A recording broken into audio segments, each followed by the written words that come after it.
Anatin'izay lafiny finoana izay ihany mankalaza ny ivon'ny Zobily fahadimy amby efapolo amin'izao taona ny FJKM manakasina zoarany Martiora sy no dia paratany iariva varadrano ary ny fanitarana manontolo ny trano fiangonana moa no tsangam-bato napetraka ho tratrarina amin'izao fankalazana izao. Fety rososina no ankalazaina eo anivon'ny FJKM manankasina zoarany Martiora amin'ny taona 13 ity. Dia ny fankalazana ny fahadimy amby efapolo amin'izao taona ny orenan'ny fiangonana sy ny fahadimy amby dimampolo amin'izao taona ny toram-bato ny Martiora Raintsotsoraka izay taranaka avy any Manankasina.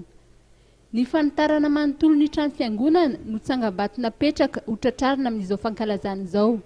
Dingana lehibe no efa vita amin'izao fotoana izao dia ny fananganana ny rindrin'ny trano manontolo sy ny fametrahana ny tafo rehetra. Amin'ny alahady 14 Jolay izao ary ny fanompo-pivavahana ankalazana ny ivony izany fankalazana rososina izany eo ambany ny fitarihan'ny président synodal sy ny broni synodapartany iariva varadrano io fanompo-pivavahana amin'ny alahady io. Ny fankalazana ny ivony fahadimy amby efapolo amin'izao taona ny fiangonana manakasina zoara Martiora dia ankalazaina amin'ny faha-efatra amby folo volana Jolay izao zany fotoan-dehibe izany.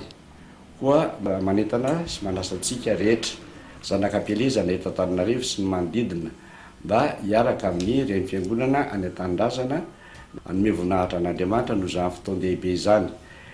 Tamin'ny herintaona ny tokony nanaovana izany fotoana izany nefany noho ny fampitahantsika ny trano fiangonana izay navozina dia zao vao tanteraka le izy mitsangana tanteraka ny trano vao tafo tanteraka fa dia hiary isaotra an'Andriamanitra isika no mizary fahasoavana lehibe nomeny antsika izany.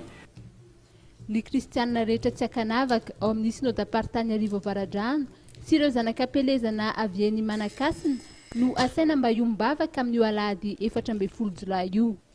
Efa misy rahateo ny fiara iombonana izay enga eny Vasakosy amin'ny 7 maraina.